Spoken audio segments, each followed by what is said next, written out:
cake or whatever. Pumpkin roll. Yeah, she made that pumpkin thing or whatever, and I was making like the dough, and I got some on my finger. And when you're cooking, you like just.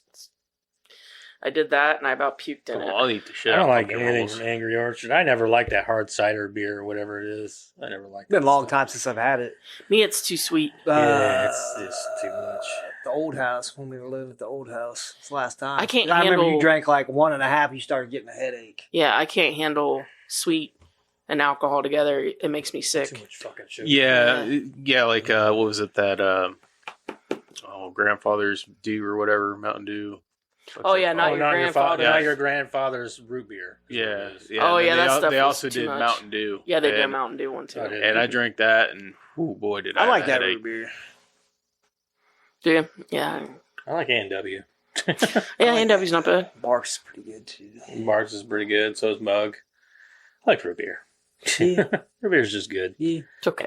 If you drink a root beer and it gives you like that taste of like, wow, this reminds me so much of a root beer float, then it's a good fucking root beer. I like root beer floats. I don't know, like root beer makes my stomach feel funny, like it's too much or something. Too much rich. dark pop. Maybe, yeah, maybe. I should have bought some ice cream. For your beer? No, because we got A&W at the house. Uh, And I should have bought some vanilla ice cream. Have Just- some root beer floats. root beer floats are very underappreciated these days. I agree. I don't think anybody ever like just makes root beer floats anymore. He used to when the kids were little. Yeah, I mean, whenever I was young, we drank the fuck out of them. Yeah, when the kids were little, he made them all the time Yeah. for him. it was like the equivalent of like a milkshake. Like, it was like a good drink. Yeah, For oh, kids for and- sure. Yeah, definitely. So it's good stuff. They need to start having those like soda pop fountains again, and then people would get back into it. I think. No, we need. I'm telling you, man. I think that chocolate Crown Royal would be really good with like some ice cream and a root beer. Oh, I bet. That'd be You should fucking try good. it sometime. I'd be on the ground having a seizure probably. Diabetic. Need a shot. Diabetes. Diabetes. Speaking of which, I had to. I had to.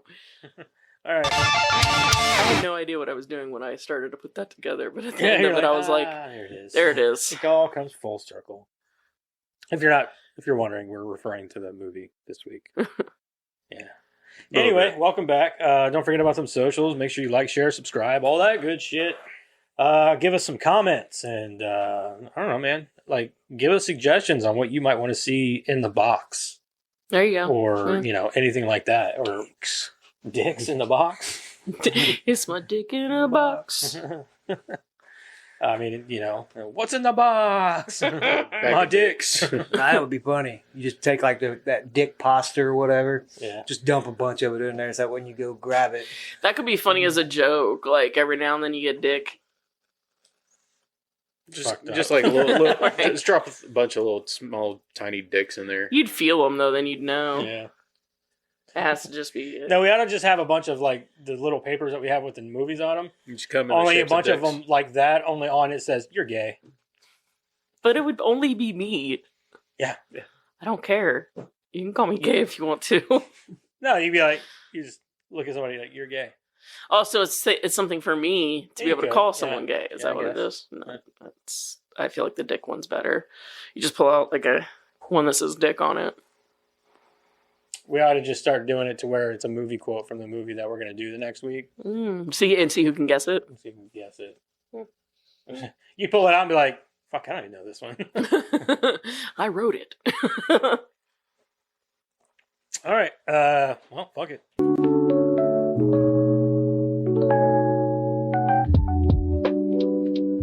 Wilford Brimley. Huh? He said Wilford Brimley. Creator profile. No. I'm It's just not guessing. Kurt Russell, is it? I think we've already done him, haven't we? No. Keith David. I thought about I think we've done Keith David. Maybe not, but for We may have actually, because I think I remember talking about all of his voice acting roles. yeah, We might have done Keith David. I don't remember. he was the gargoyle, right? Yeah. Yeah, that's what I thought. Yeah, he was Goliath. Yeah, we did Keith David. Okay. They Live. I thought so. Yeah. Oh, that's right. I was thinking we did somebody else for They Live. Yeah, you're right. It was Keith David. Yeah. But you couldn't really do Rowdy Roddy. You didn't have a lot. Right. Nobody cares. I mean, I care. I just don't. Not that much. Not as much as Keith David. That's where I'm going. Yeah. It's Kurt Russell. Kurt Russell. Karen's dad. Hmm. He's He was my everybody- TV dad. He's everybody's dad, honestly. Except for yours, you're just Bruce. Bruce Campbell. Yeah. Yeah. Kurt Russell was my TV dad growing up, for real. I think it's because I watched so many movies where he played like a dad or something. I did and- too, though. I remember whenever a Soldier came out, which I know that a lot of It's people. off center. Oh, geez. Kurt Russell's off center. The name. Yeah, that's fine. It's all the way to the other side. I always do it like that. What are you talking about? It's always off center. Always. First yeah. time I've noticed it. Then. It's always off center. Does that bother you? It's not symmetrical. He's got some weird OCD thing. I like doing it that way because I like. Oh, you mean are you talking about the pictures? No, the pictures are fine. They're off center. No, He's talking about the name. the name, Just the name. the white letters on the pink background inside of the pictures, right Yeah. underneath their chins. Yeah. Glory chins. Look at them chiseled jawlines. I love Kurt Russell. Yeah. All right. All right. I'm gonna go ahead and read Kurt Russell for everybody. What the fuck is that? That's a weird middle name. Kurt Vogel Russell was born on March 17th, 1951, in Springfield, Massachusetts, and raised in Thousand Oaks, California, to Louis Julia Russell. I thought I was gonna say Dreyfus. What? How? She's younger than him, I believe. It's weird math. Yeah, a dancer and being Russell, an actor. Yeah. I don't know. Okay, he is of English, German, Scottish, and Irish descent. Why do they always give us that? Like we care. He's American. Yep. He wasn't born in any of those places. I don't know how. I mean, he could do that. ancestry is important, but more to the individual, not so much. Yeah, like I don't care. He's American to me. He's an American actor. That's it. Maybe they just say that just in case people want to know. Like, hey, I just mean, so you're aware. maybe, I don't know, but Like, oh man, he could be my dad. I'm Irish too. no. No. Okay. No, I'm not that deluded. I just remember watching him on TV and being like, man, like I loved him. Like I loved him so much. Yeah, Still do. I still do. Yeah. Yeah. We watched a lot of Overboard. Yes, we did. What's funny is The Thing. Probably not my favorite Kurt Russell movie. Me neither.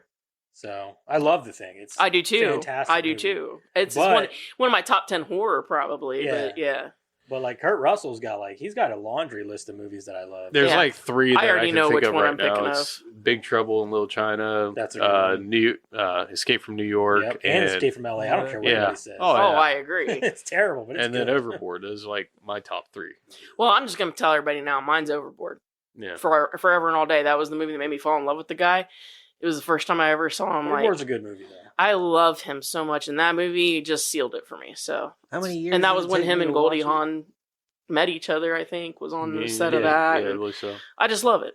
How many years did it take you to watch It probably it? took him 4 years. He'd fall asleep every time we'd start to watch it. Like 12 different times. Like over a period of Should 4 threw a years. book at him. Hey, I still watched it every single time. I don't give a fuck. All right, his first roles were as a child on television series, including a lead role on the Western series The Travels of Jamie McFeeters in 1963. Russell landed a role in the Elvis Presley movie It Happens at the World's Fair in 1963. When he was 11 years old, Walt Disney himself signed Russell to a 10-year contract, and according to Robert Osborne, he became the studio's top star in the 1970s. You know, it's funny that he's like the first Disney kid. Hmm. Yeah, but he made it out Yeah. successfully. Yeah. Without being diddled or anything. Well, times were different then. You know, I think You're the saying that he corruption. probably did and just didn't say nothing? No, I'm saying I think that the real corruption started like After he got out. yeah. Like by the time the corruption started to seep in, he was too old for those kind of people. Back then, the 11-year-old was just as likely to probably knock your ass out as as a If it was full-grown Kurt man. Russell, yeah, probably. So back then, kids didn't fuck around. Mm-mm. And plus, his dad was in the business. right, yeah. You know, Having voiced adult Copper in the animated Disney film The Fox and the Hound, he did in 1981. yeah. I didn't know that. Man, I have to go back and watch that. I love that movie. Back and watch it. Russell is Because one of the few Starfires. famous child stars in Hollywood who has been able to continue his acting career past his teen years. Mm-hmm. Kurt spent the early 1970s playing minor league baseball. In 1979, he gave a classic performance as Elvis Presley in John Carpenter's ABC movie Elvis in 1979. I didn't know that. And didn't he play Elvis again? Like He was 3,000 Elvis. miles to Well, Graceland one or now, whatever? no, he was an impersonator, but yeah. He did the Elvis part for Forrest Gump. He was uncredited. Did he? Oh, yeah.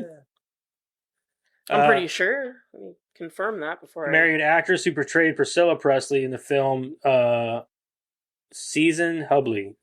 Her name is Season Hubley. wasn't he the Elvis in True Romance that you never saw? You just heard his voice. I don't Maybe know. that's what I'm thinking of. He was nominated for an Emmy Award for the role. He followed with roles in a string of... He did the voice Oh, in Forrest Gump. oh. He wasn't the body. He did the voice.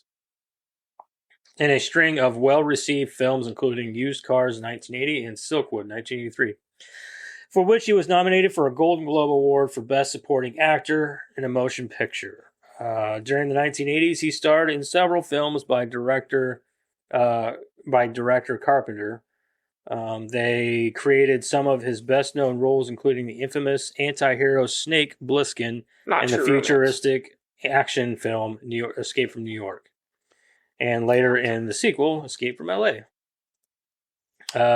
Antarctic helicopter pilot R.J. McCready in the horror film The Thing in 1982, and Jack Burton in the fantasy film Big Trouble in Little China, That's probably my second. 1986, all of which have since become cult classics. In 1983, he became reacquainted with Goldie Hawn, who appeared with him in the one and only Genuine Original Family Band in 1968, when they worked together on Swing Shift in 1984. The two have lived together ever since, so they met on Swing Shift in Yeah. 1984. They made another film together, Gary Marshall's comedy Overboard in 1987. His other 1980s titles include The Best of Times in 1986, Tequila Sunrise 1988, Winter People 1989, and Tango and Cash in 1989. Tango and Cash is a good movie. Mm-hmm. For all its flaws, it's still a good movie. Yeah. In 1991, the headline, the firefighter drama Backdraft, 1991, he starred as Wyatt Earp. Oh, yeah, Tombstone. Mm. In the Oh. Western film Tombstone, I 1993. still have to watch it. One of That- the greatest fucking That's going to Westerns be of all time. Yep. Easily. And had a starring role as Colonel Jack O'Neill in the science fiction film Stargate. Another great movie. Mm-hmm. In the mid-2000s, his portrayal of U.S. Olympic hockey coach Herb Brooks in Miracle in 2004 won the praise of critics. In 2006, he appeared in the disaster thriller Poseidon and in 2007 in Quentin Tarantino's Death Proof segment from the film Grindhouse. Fucked me up. That was a great movie. No, I agree, but like that's the first Like, time. I love Robert Rodriguez, and I love his like filming or a lot of his films. But Planet Terror didn't have shit on Death Proof. Like Planet Terror was a good, fun gore fest. Yeah. But like Death Proof was like actually genuinely like Terrifying. Yeah. It's fucking Dude, when he came out of the car and I realized he was the bad guy, I was like, oh Yeah. my god, because he plays it exactly the same as his good guy roles. Mhm. I'm like, dude, he could easily be the dad from Overboard playing this guy. Yeah, like he's got like this like Charisma, he's got like this hidden humor. life. that he does Yeah, on and the it's like, side. oh no, that's why it fucked me up. Yeah. Like, Where was I? All right, Russell appeared in the Battered Bastards of Baseball in 2014, a documentary about his father and the Portland Mavericks, which debuted at the Sundance Film Festival in 2014.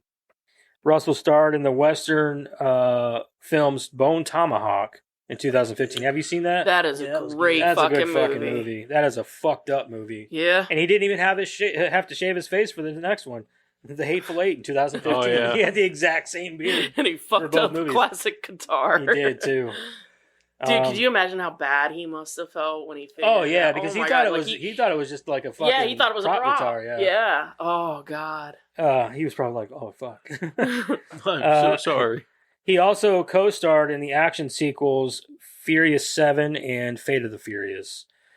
Russell and Goldie Hawn have or live on a 72-acre retreat home run ranch outside Aspen. He has 2 sons, Boston Russell from his marriage with Hubley, and Wyatt Russell with Hawn.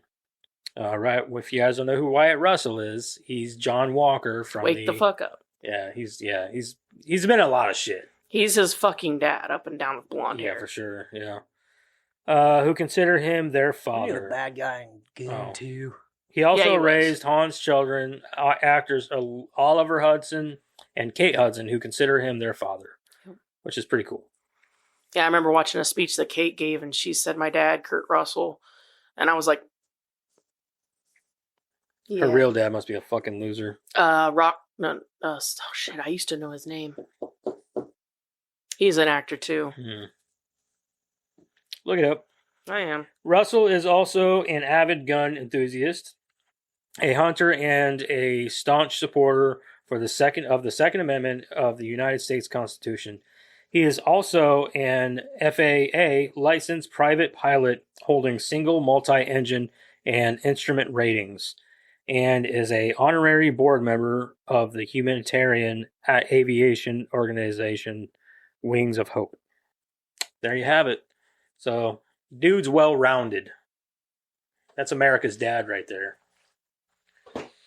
Oh, right. Favorite Kurt Russell movie? Go. Tombstone.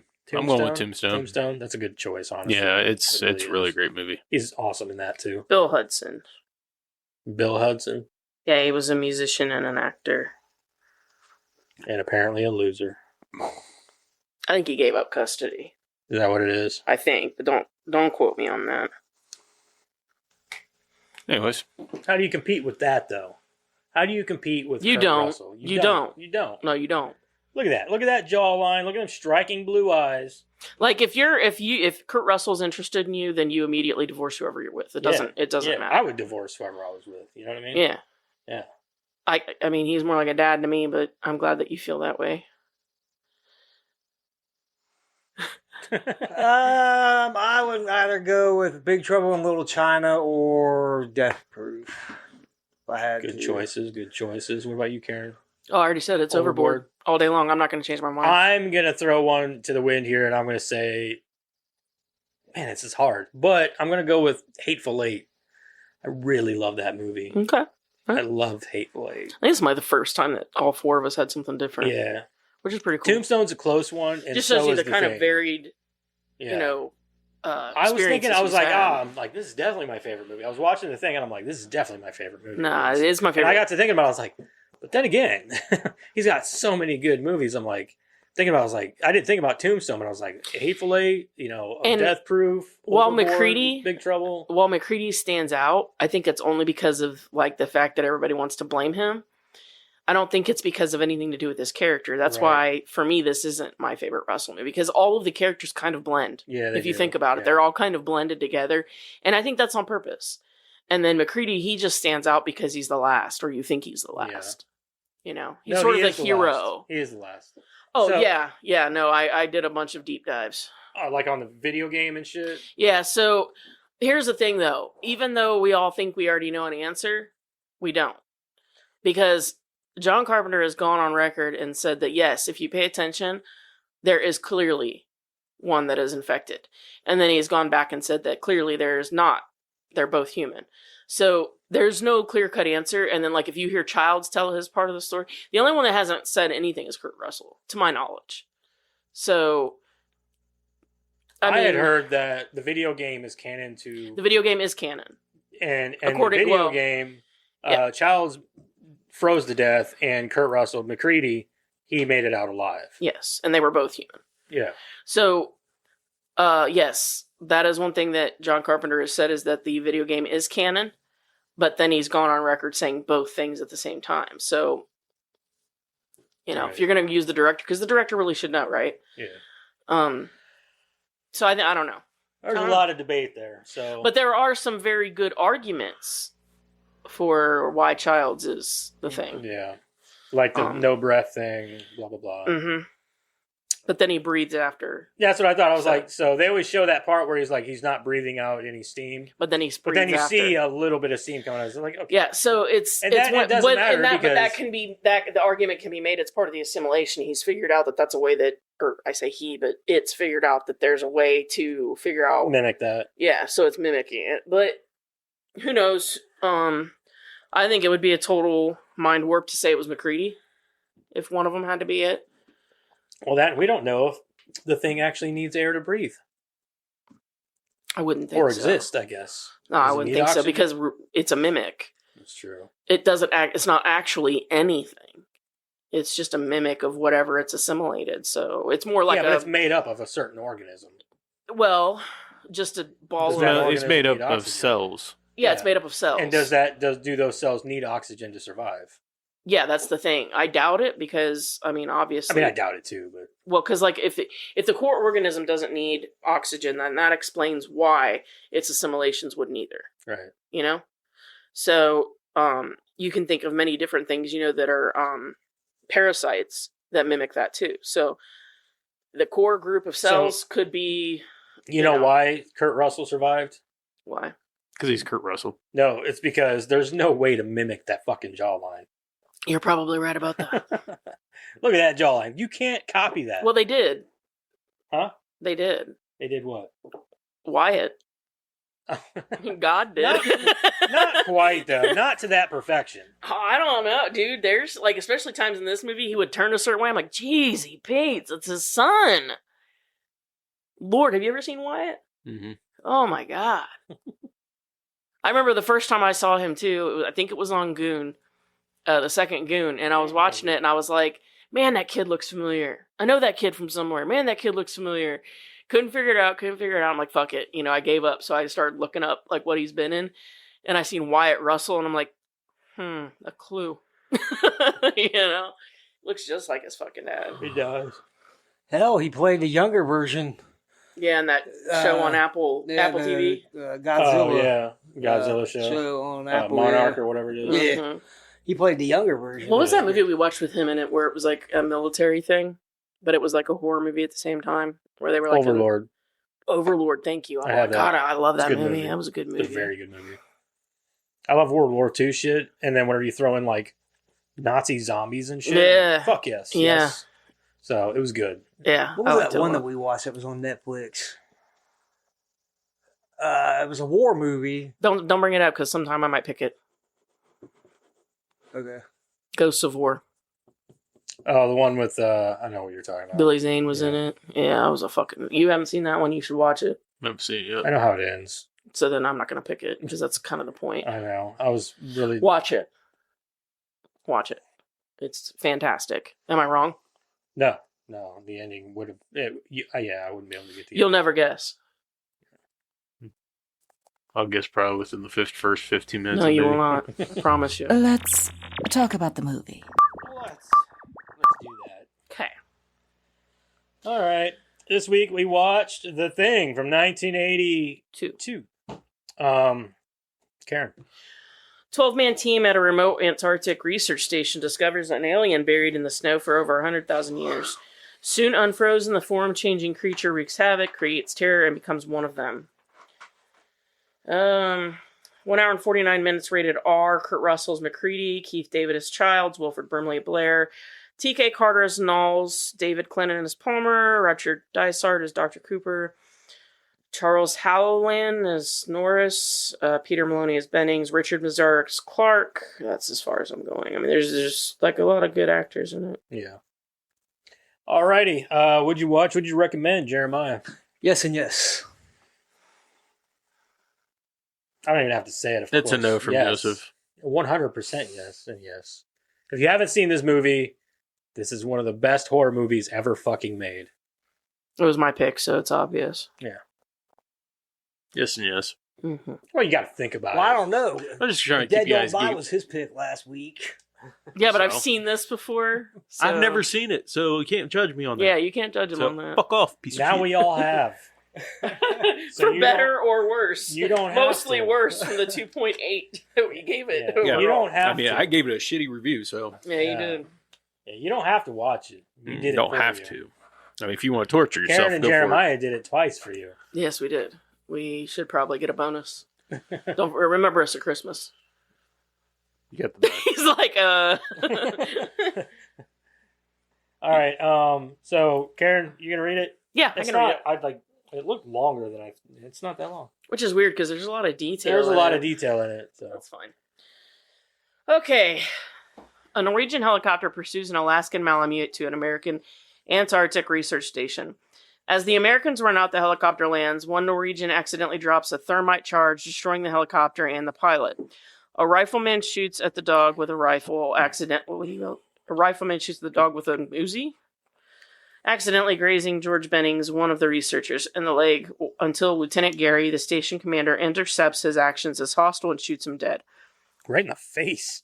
Well, and I didn't understand why he had to punch out the glass, open the door and shoot. I know. He's like, oh yeah, it's like the old west. Yeah, he we are in Antarctica, Yeah. sir. Now, what are you gonna Everything do is about there- that window down? Yeah, everything is there to protect us from the elements. Yeah. What have you done? Yeah. All right. The team decides to send helicopter pilot R.J. McCready and Dr. Cropper to the Norwegian camp for answers, but finds only a charred ruin with the body of a man who committed suicide in a large block of ice with a hollowed-out cavity. I had questions about this. So this is the only issue that I have with this entire movie.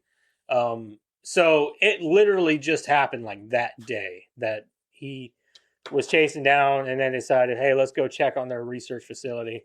They get there and everything is literally covered in ice. And I'm like, I get it that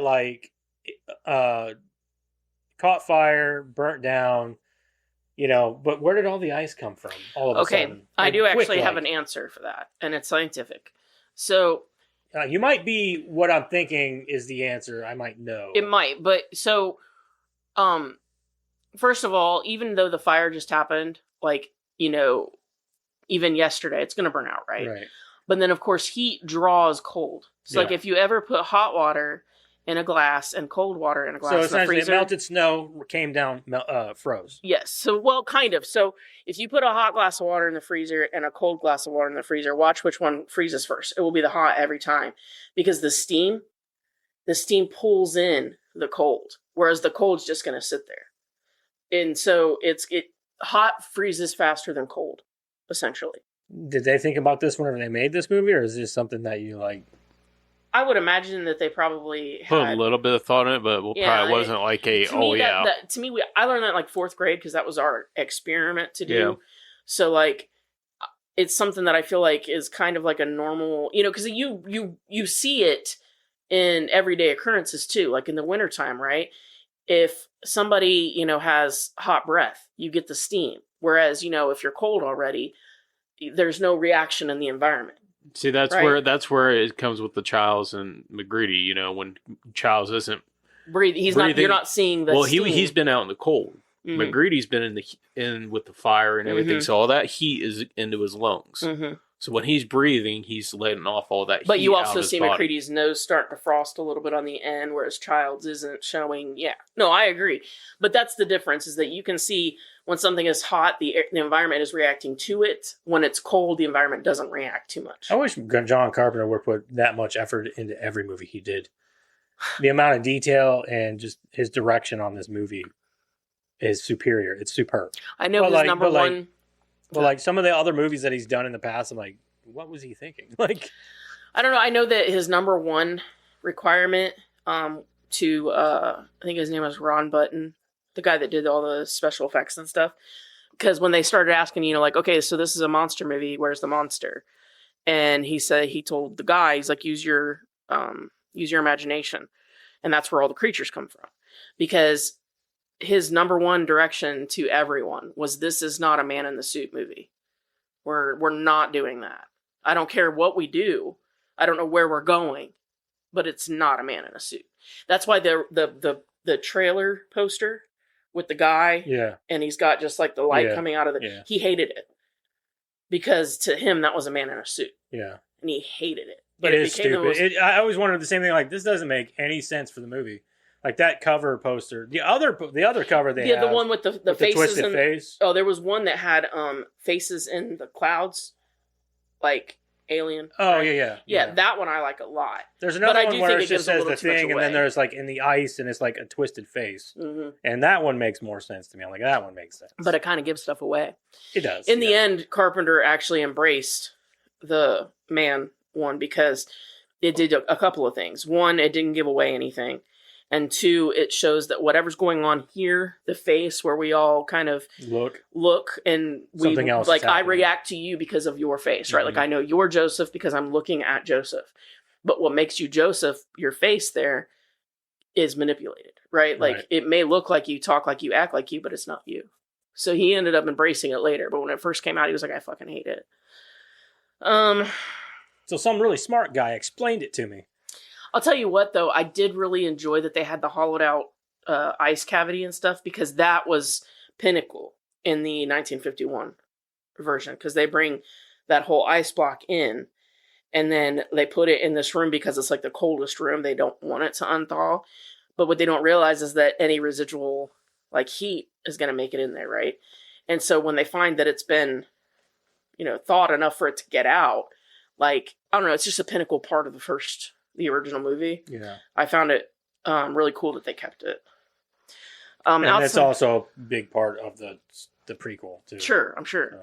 Yeah. Outside, they discovered the burned remains of a humanoid corpse with two faces. Mac and Doc Copper return with the humanoid corpse, where their biologist Blair performs an autopsy, finding a normal set of human internal organs. Clark kennels the Malamute with the station sled dogs. The dog itself transforms into a hideous creature and begins Which to was attack the other awesome. dogs. That Awesome. flower, Yeah. that's like my favorite Yeah. creature. I don't know why. He his face like splits open. It looks Mhm. like a demogorgon. yeah. Awesome. It Yeah. looks so cool. But if you look closely, like the petals are like dog tongues. Yeah. Like I just love the detail of it because it's got like the dog tongues, canine teeth all the detail around and it. all It's of just- these designs are fucking fantastic. Yeah, That's one thing the 80s and we're missing it terribly yeah, nowadays. Yeah, Yeah, oh, for the- sure. Yeah. Yeah, the practical effects in this movie are, whenever I hold something to a gold standard on practical effects, I always think about this movie. This movie is one of the movies that I always think about whenever it comes to what practical effects can bring, like what kind of terror good practical effects can bring. Agreed. And this is the movie that I'm like, I mean, that's not my favorite part. My favorite part is the hands thing. Oh yeah, with the definitely. defibrillator, but like, yeah. but like it's just You can't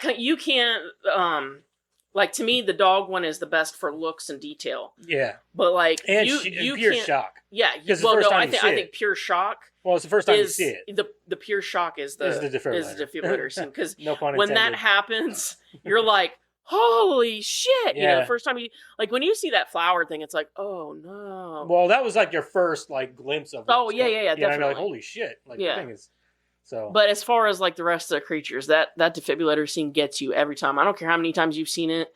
You're like, nah, I know, thank you. Yeah, it gets you every It's time. awesome. All right. Clark kennels the Malamute with the station sled dogs. The dog itself transforms into a hideous creature. McCready pulls the fire alarm when he hears the commotion and calls for a flamethrower. Childs incinerates the creature, and Blair does another autopsy, which leads him to think that the creature is capable of perfectly imitating other life forms. The Norwegians' records lead the team to a crater containing a flying saucer and a hole left by the block of ice they suspect the creature came from. Now, this is one of those movies that I feel like does the alien thing perfectly. Because if you aren't careful with aliens in your movie, they come off lame. Comes off schlocky. Comes off too 1950s, I am from another world, take Yeah. me to your leader. It comes off way too schlocky. But the fact that they don't, like, spend a lot of time on it, just that, hey, this was its origin, but we've got way too many other, coals in the fire. Now we're more concerned about survival. Yeah, they didn't spend too much time at Yeah, the place. like with it's the perfect. It ship. gives you enough without going into so much detail. That They like didn't even aliens go in are the dumb. ship. They were just like, "This is the top of it. We're not going in that bitch." Yeah, it's more so. It's like they don't The spend top enough. was even open too, like the Yeah, hatch was. yeah. I was like, it's so funny because I was like looking at that hatch. I'm like, just looks Any like other a sub- movie, they would have went inside. Well, even still, I'm looking at it, I'm like, it just looks like a submarine hatch. You know what I mean? Like, Mm. I'm like, how? Like, they couldn't be more Well, creative with that. again, you look at alien or humans that try to imitate alien technology. If they get too caught up in that, it comes off schlocky. Yeah. So I like the practicality of it. I That's like true. the fact that they just kind of went. that, and they did you say know. it's been there for like 100,000 years. Yeah. So I mean, Yeah, it's kind of one of those things where I look at it like the less time they spend on it, the better. And I'm that's glad. true.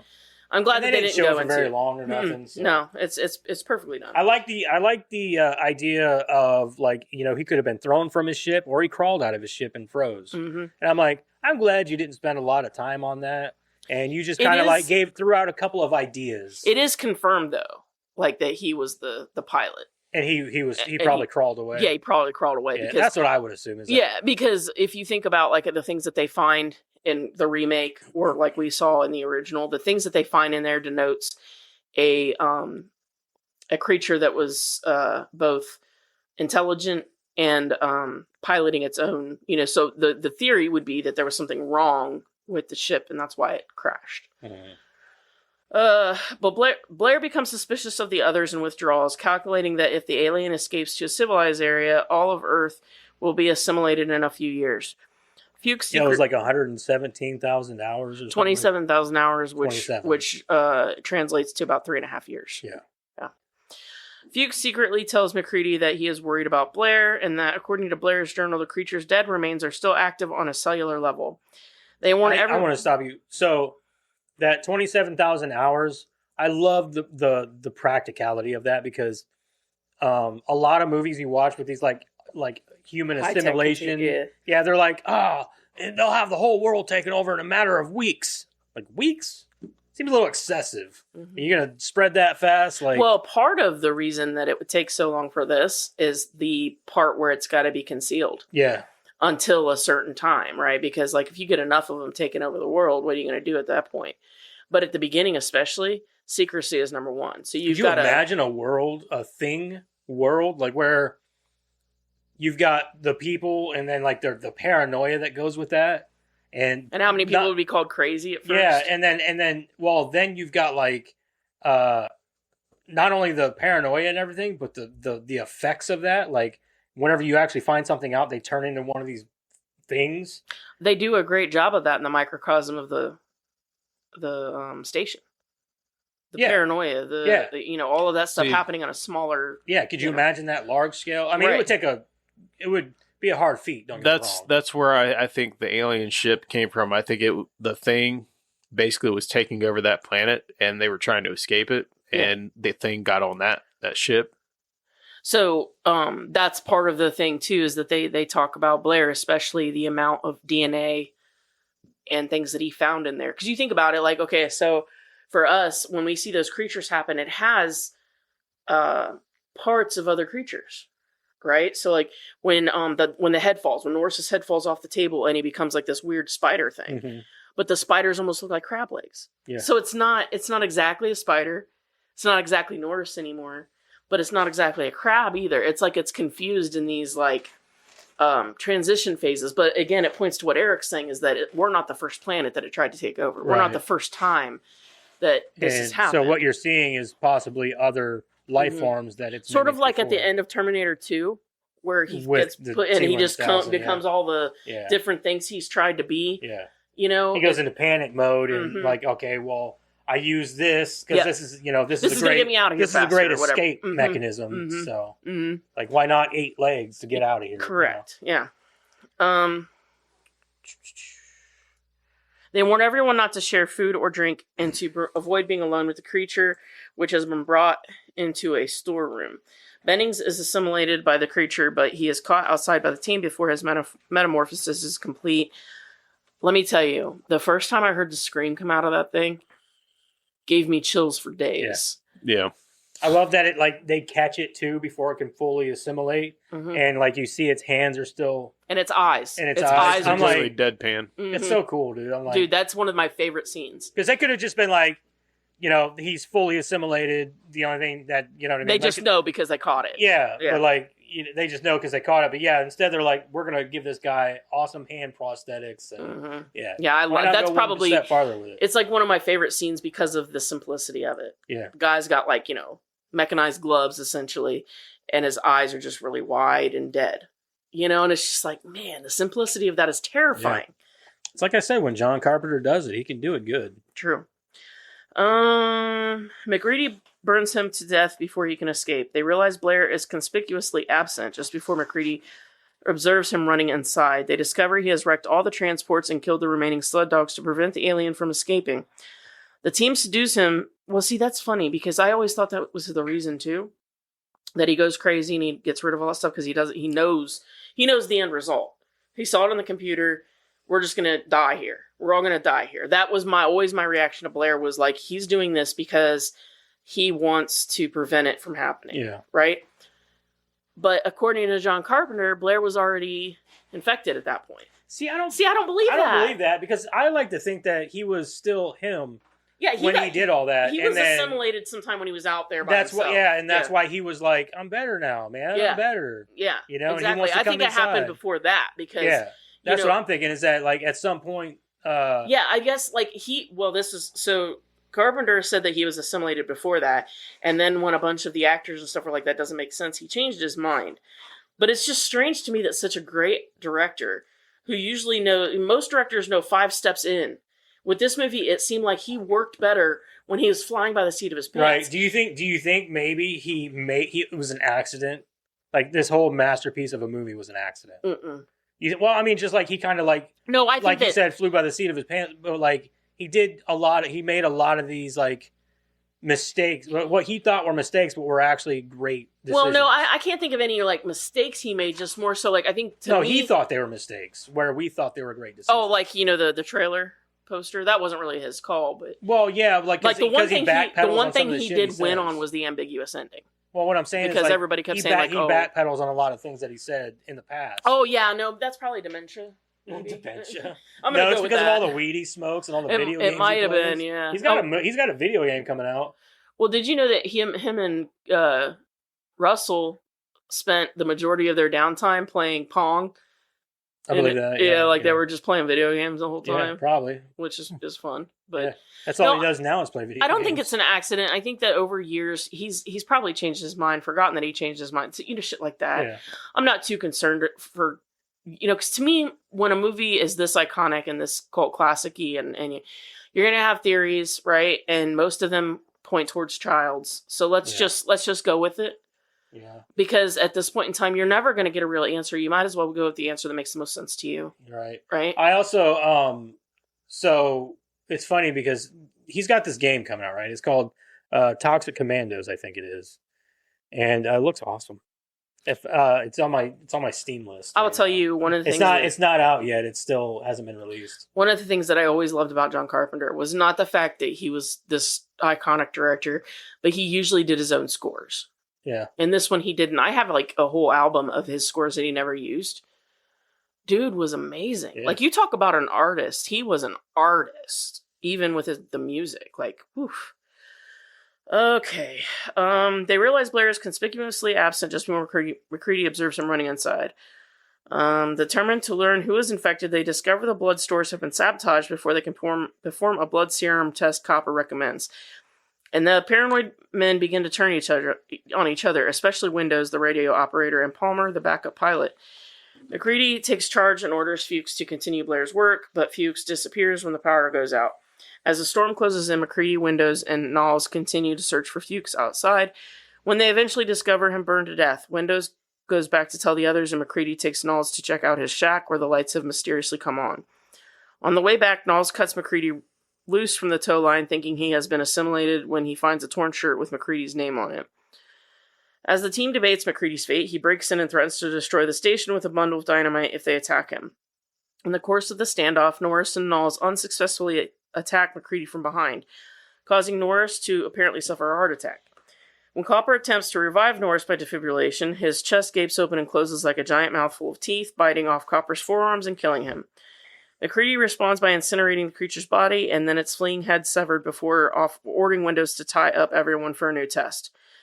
When Clark attempts to murder MacReady with a scalpel, MacReady shoots him in the head in self-defense, killing him. MacReady then explains his theory that every piece of the alien is an individual organism with its own survival instinct that will react defensively when threatened. One by one, he tests everyone's blood, including Clark and Copper's corpses. I love this. Yeah. I love this whole scene. Right. In the prequel, I like the way they do that too, how they check people. Because in the prequel, they say it can't mimic Metal Unalive. objects. non-organic life. All They do that non-organic in the first objects. one. And so they check like people's like molars and cavities.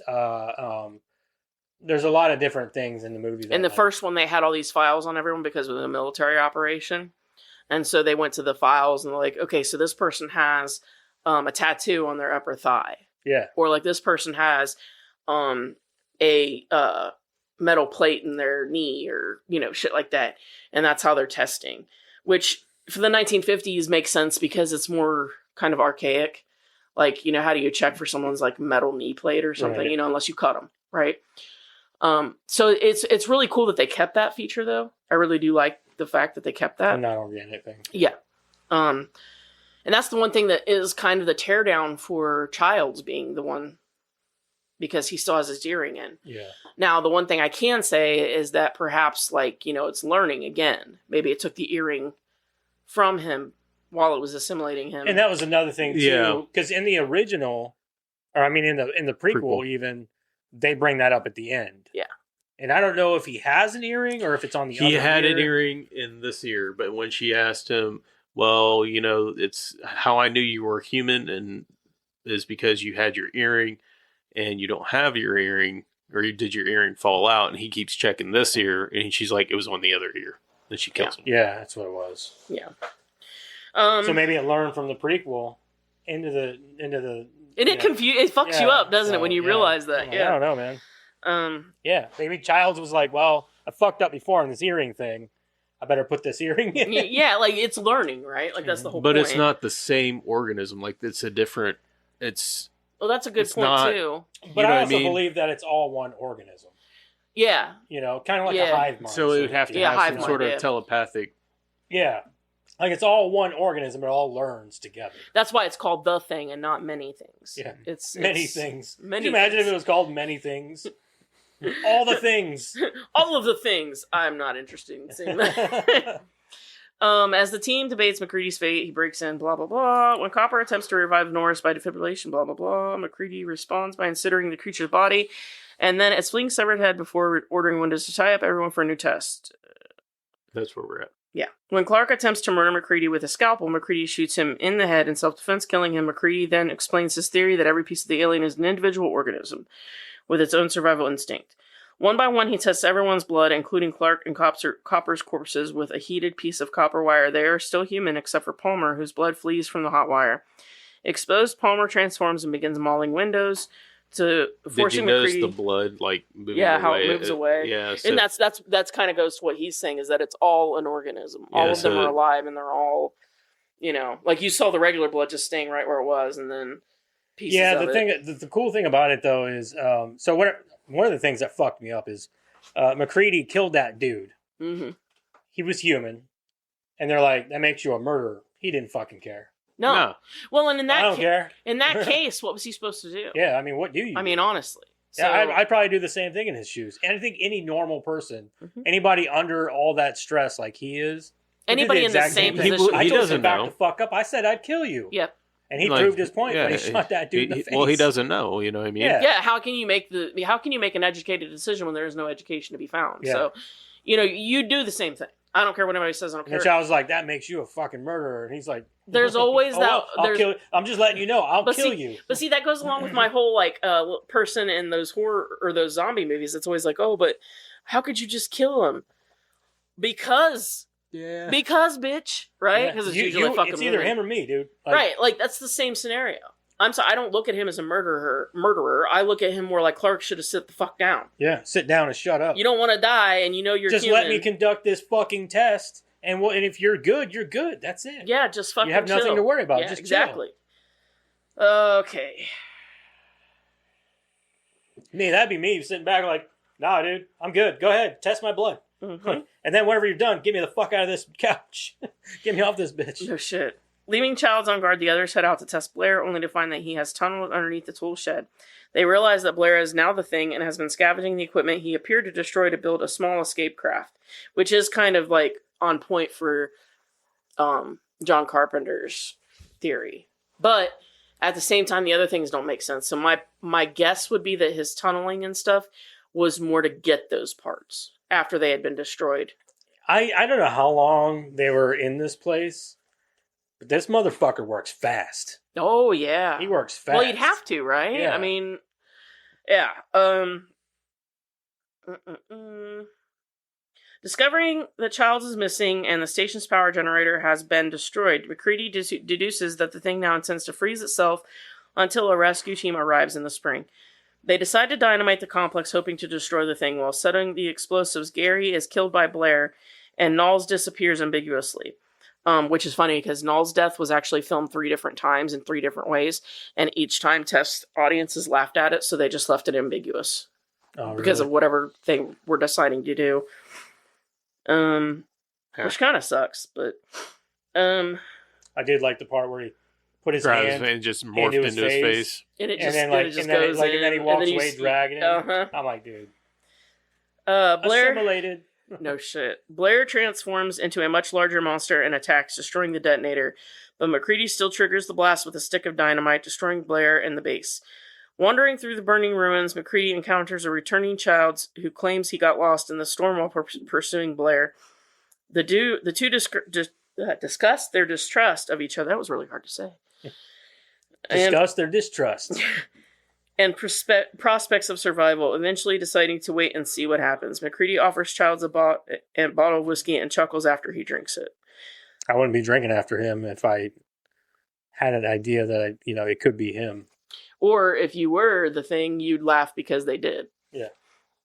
Which was always one of the things that I always felt like pointed at McCready. And I always thought that McCready would be a better Thing because you don't, like, after everything, you don't want McCready to get it. Right? But no, all signs point to Childs, so. If Childs is even the Thing. Yeah. I doubt You it. can go back and forth all day long if you want to. Yeah, you could. It just depends on where you want to follow it, I guess. Yeah. All right. Is there anything you guys want to cover? You remember when he poured whiskey on the chess thing? She was a cheating bitch. What if somebody else wanted to play chess? That's kind of what I thought. I was like, damn, dude, maybe you might be mad at it now, but you want to play it later. I don't know. And then he just completely ruined it. I was like, well, there goes your fucking entertainment for the next 3 months. I think my only real big gripe about this movie, and it's not even a big one in the grand scheme of things, but it always annoys me that they've blown up a good 80% of the base, right? And then they're like, oh, here's the generator. Can we fix it? Why? Why are we fixing the generator now? I think 99% of what it powered is gone. Why? Survival. That's it. That's all. That's survival the only one. instinct kicking in just to see if there was That's something. really dumb. Yeah. I think that just... And I will say Windows, looking at him, I understand why Hyde's dad just wasn't around. He was going through some pretty traumatic shit, so... Yeah. That's pretty much it. Just observations, but that is the one thing that bugs me is the generator. I don't understand the generator. Why break it up? It's a small thing, though. Just Yeah, one throwaway line. I don't... Anything else anybody nothing. wants to cover? No? All right. Let's move in. Let's go this bitch.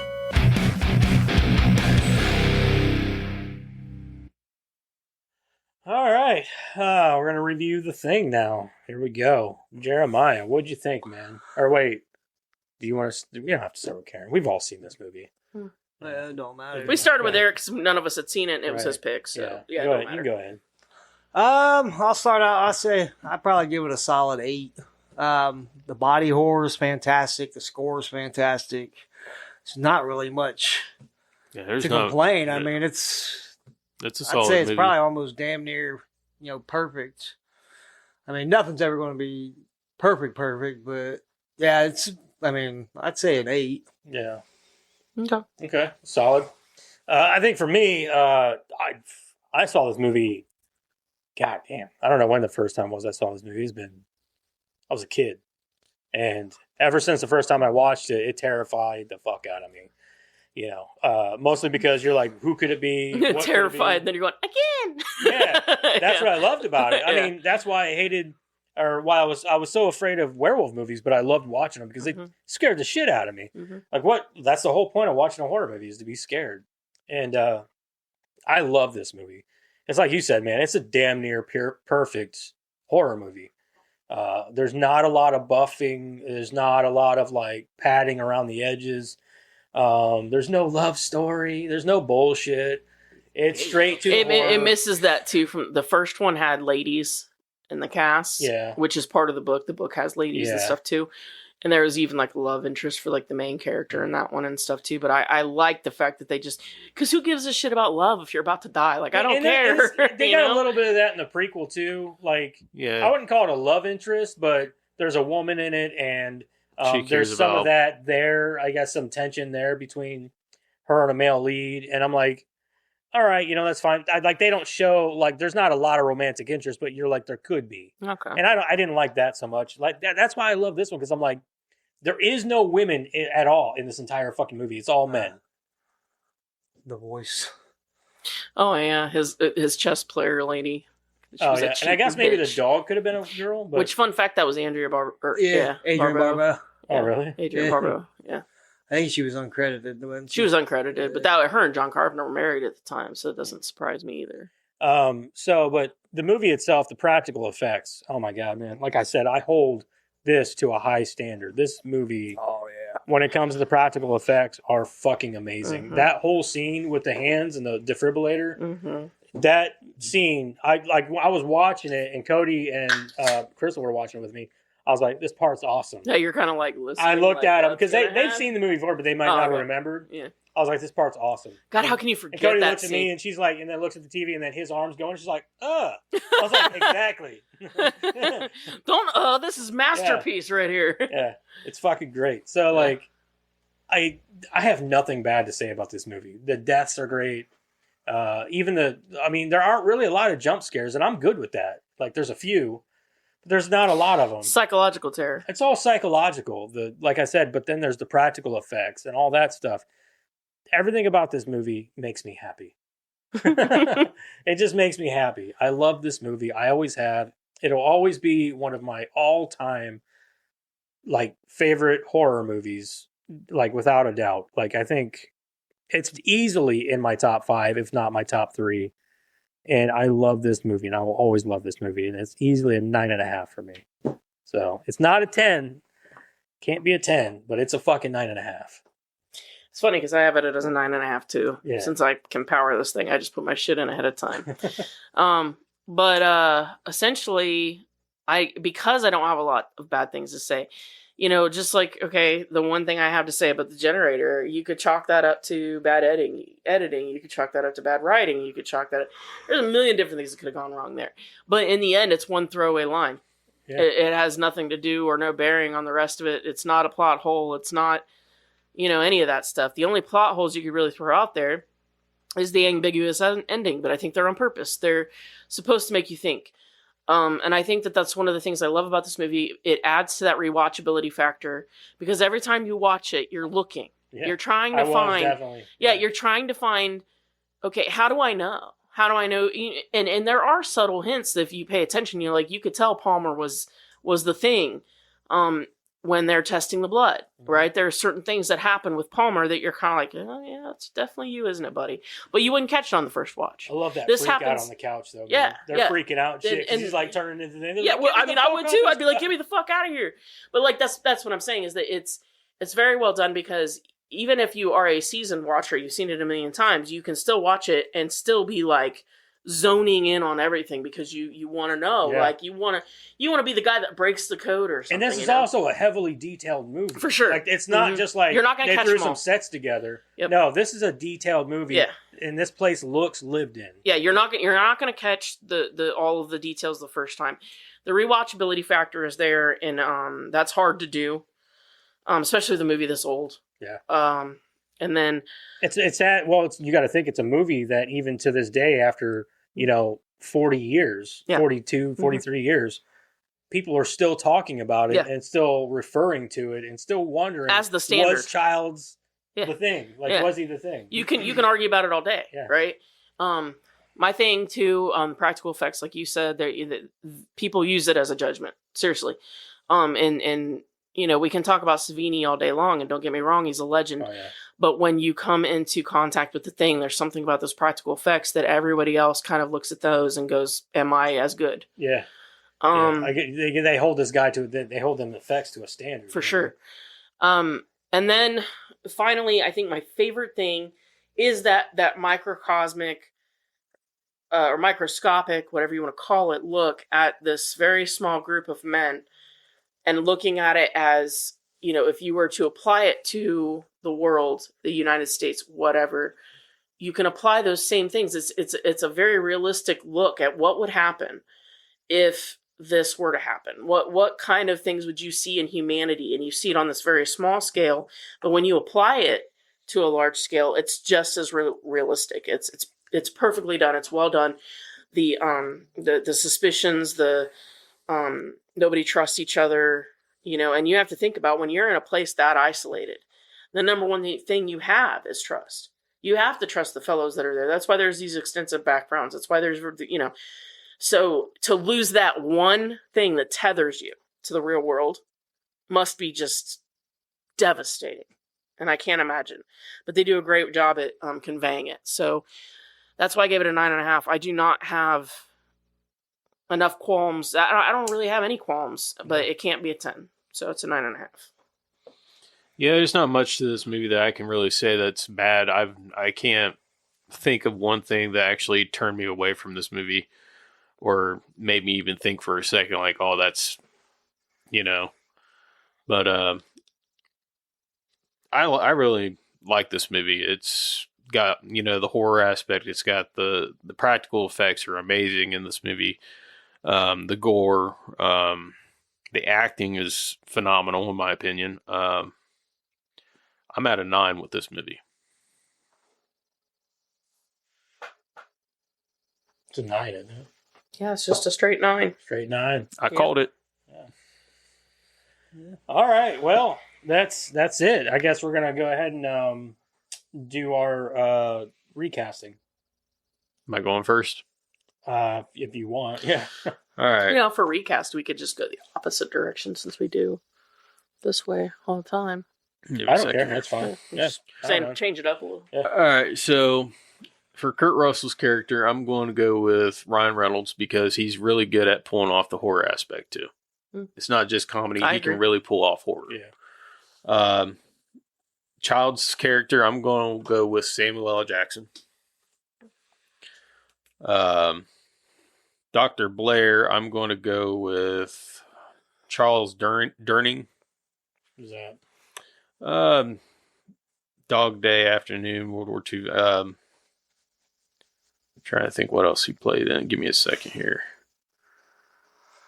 That guy. Oh, okay. I know who you're Okay, talking yeah, about. yeah. Yeah, mine's filled with people like that too that you don't know unless you, which is kind of the cast anyway. So Yeah. And then for, oh shit, Clark's character, I'm actually going to go with Oliver Richter's. I didn't do Clark. He's that guy. Okay. Plays in Reacher. Yeah, big dude. Yeah, big dude. From Really there. big dude. Yep. Palmer's character, I chose. Which one did I choose for him? Rob Riggle. That's pretty funny, actually. And then Nowles, I chose as Kevin Hart. Okay.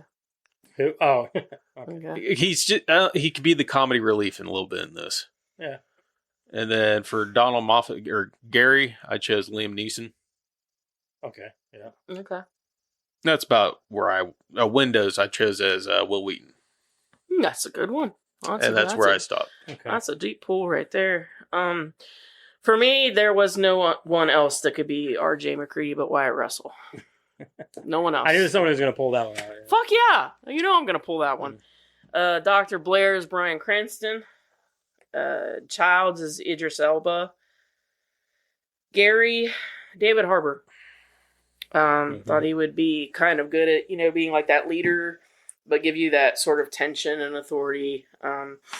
Windows is Angus Cloud. I don't know if anybody remembers, but he was in Abigail. He died from a drug overdose, so like if he was still alive, he looked a lot like Windows. Yeah. I was going for the look.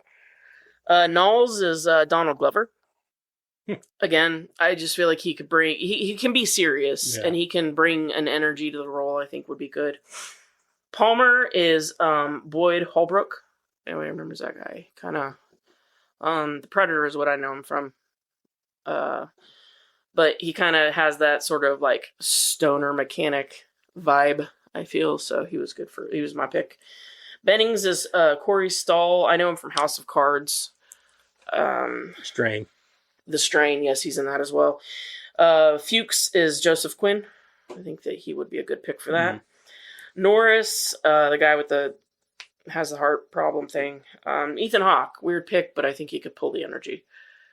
Ethan Hawke also knows how to be sidelined. He knows how and to he's play. he's got that older kind of thing going for him now. He was also in he can be Magnificent trusted. Seven, the remake. Yeah, he can almost be that background guy that everybody just trusts. Nobody looks at him too hard, And then Dr. Copper, I actually picked Jeff Bridges because I felt like he kind of brought that era to the movie. All right. Yeah. So Yeah. that's what I got. I didn't do Clark. For Dr. Cooper or Copper, I chose James Doohan. Who's that? He played, I think it was Scotty in Star Trek. Oh, okay. Was Okay. that guy? Mhm. Yeah. Okay, I can see that. Yep. All right. I only did 5 of them. McCready, Travis Fimmel. He was Rathnar in Vikings. Yeah. Okay. Knowles, Wesley Snipes. Childs, Sam Jackson. Blair, Bo Bridges. And Windows, Dennis Miller. Dennis Miller. That's pretty funny. That's pretty funny. Yeah. That's a tough one, man. You guys all chose really good casts. I like the Dennis Miller. Wyatt Russell's a good choice to play his dad, pretty much. Yeah. I think I gotta give it to Karen. Karen, just keep your fucking duck, man. That's a good choice. I hate you. You I know. that. And You win every fucking week. I'm tired of this shit. And we all team up against her. That's Men fine. rule. Okay, it's fine. I didn't even play this week. I'm over here like, fuck that bitch. I picked her. Fuck her. It's like what did It's like she's at home like all week, like researching, like. No, it took me an hour to do it today. Yeah, she was just sitting on the couch doing it today. I literally just did it right now. Oh, he's like, I just did it right now. That's pretty good for doing it right. Yeah. It takes me like a while though, because like what I'm looking at, like I always think of like how they looked first, and then who could bring the same energy. I kind of do the same thing sometimes. I'm like, who can bring that look and that energy sometimes? But also, then other times I'm like, fuck it, I'm throwing this one out the window and I'm going crazy with it. So Well, and that's other usually what I do. times, to me, the energy is more important. But I start with the looks because it gets me on the right track. Me, I always go with the comedy route. I'm like, fuck it, I want it to be funny every time. That's why I brought Kevin Hart, and I really could see him playing as Niles in this because he can be the comedy relief, but he can also be like, oh fuck, Now, here's a question. If you recast this and you want it to be all funny, would you still watch the movie? That's why. I think it That's loses why I something. didn't go Yeah, that's all what I'm comedy. saying. Yeah. I Yes, think I think I in would. this movie, this it loses something. Well, of course it does. I mean, it doesn't matter what you do. Recasting it, you're going to lose something anyway. Whether you're going for a serious route or not. That's why remakes are so bad. Even shot for shot remakes are bad.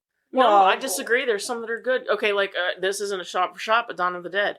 They had the same characters, but hell, they even like changed the gender of the nurse. Mm-hmm. There was a male doctor in the first Right. one, and then it became a female nurse in the remake. I think casting is what makes or breaks a remake.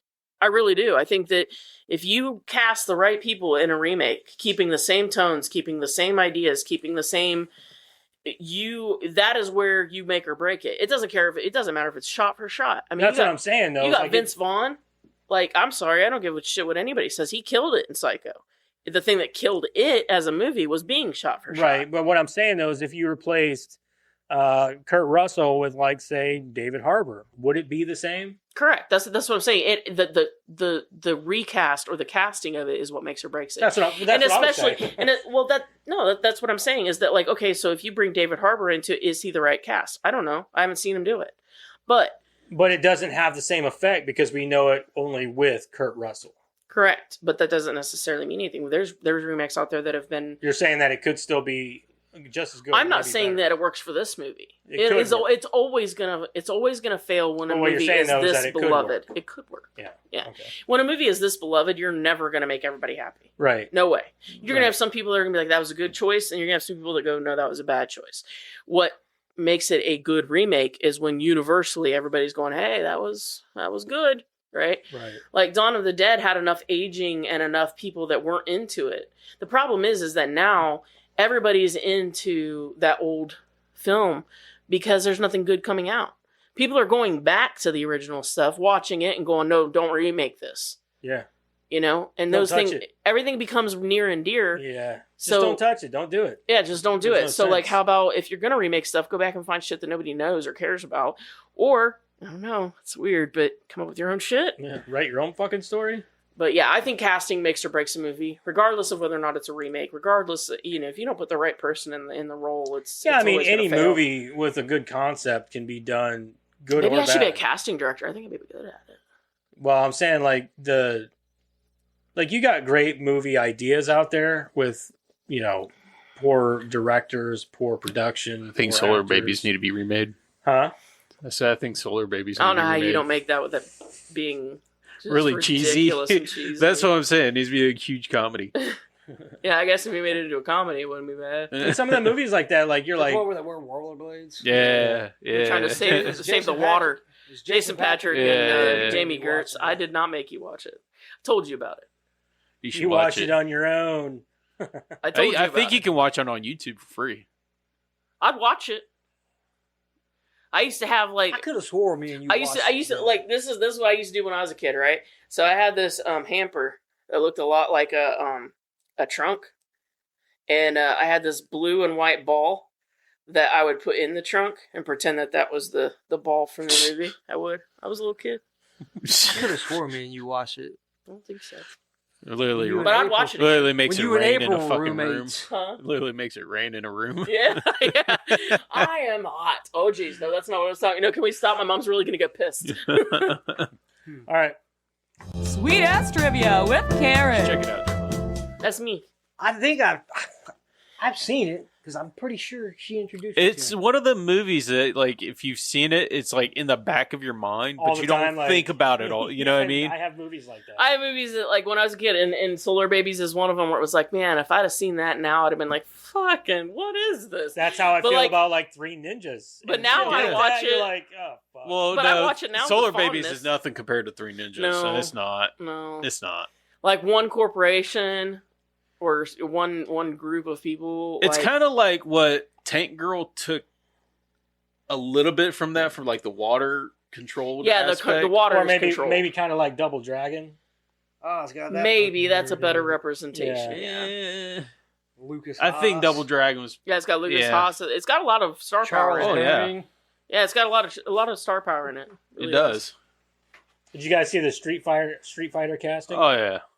Dude, that casting is ridiculous. I'll Look it have up. to look it up. It's stupid. How Is many like stars are in this fucking movie? You're Because like, they don't have anything better to do. I'm like, holy no, they got like a, I really think Hollywood is going to be a thing of the past in, like, I don't know, 20 years.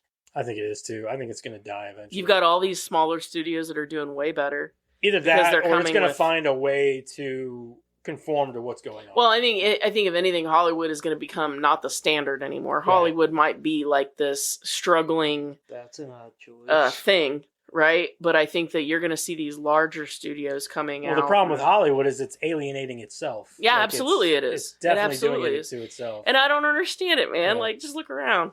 Anyway. Yeah, look around. Like, read the room, dude. Yeah, read Like, the room. Exactly. Read the It's room. got some fucking people in it. What? The Street Fighter. Street movie. Fighter, But yeah. I think David Dash. How you say it? Dashmalin. Oh, the fucking the The polka comedian dot dude? guy. Oh yeah, Polka dot he's guy. playing Bison. Yeah, that's like a weird choice. It is, 'cause Bison's jacked. fucking huge, Yeah. and this dude's like me. But then again, what's his face played Bison back in the original? Raul yeah. Raul Julia. Raul Yeah. Juliet, and he played, and he wasn't. Well, a they big just dude. used a lot of padding and stuff because he still had that stature. Yeah. You know what I mean?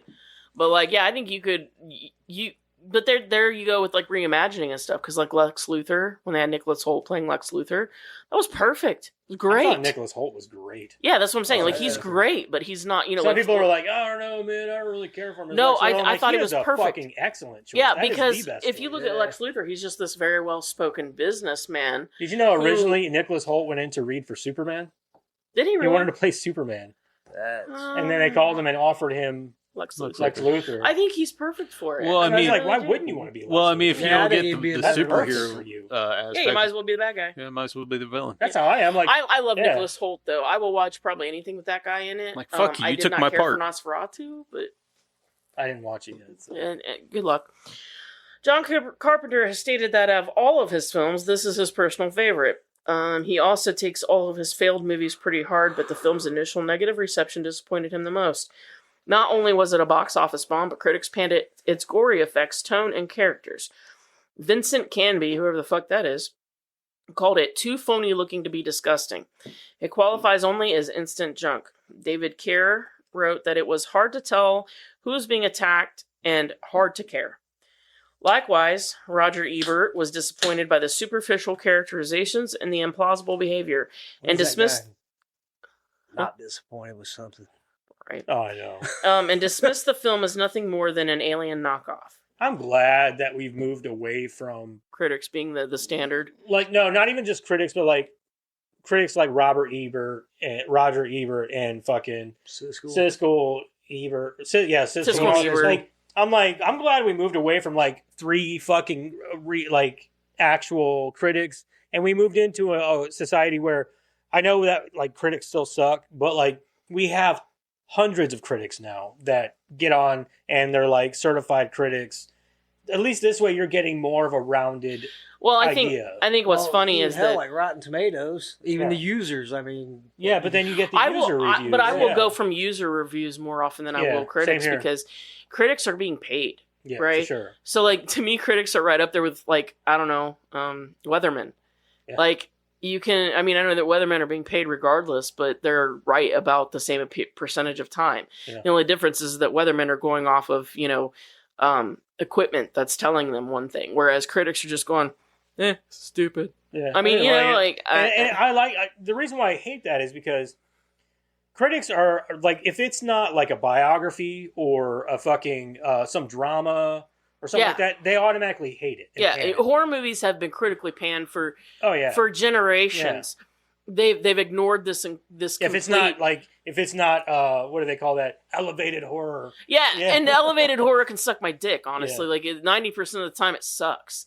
You know, because the 90% of the time you walk away and go, "What the fuck was that?" Yeah, that's And how I then- felt about Midsummer. Well, and then I kind of like Midsummer. It was I good. It did. was very uneven. It was very unnerving. But at the same time, Unnerving. I'm like, I mean, Movies like that have their place. The ones I'm talking about, though, are ones like what was that one where the girl was making stop motion?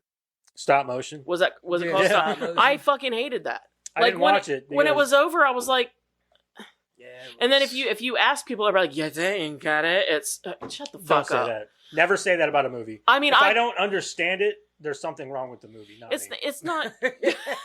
That's one way to look at it. I mean, I'm No, serious. Like, it's not It's me. not It's so your much fucking that movie. no, it's not it so shouldn't much be a think piece. when it comes to horror movies and you try to make it smart. I instantly hate you. Go make a fucking drama or something. Like I want horror to be horror. I want it to be scary. I want it. I want it to invoke something inside of me This is why I love monster movies. that creeps me out, Mhm. right? And like what I found out about myself is like what he and I were discussing when we watched the thing was I've always said supernatural horror was my favorite. Mhm. I think it's isolated horror. Thinking Alien. Yeah. The Thing. The Descent. The Descent. Well, 'Cause that's it's very- also It's claustrophobic. uncomfortable and Well, there's no escape. That Yeah. to me is the terrifying part, Yeah. right?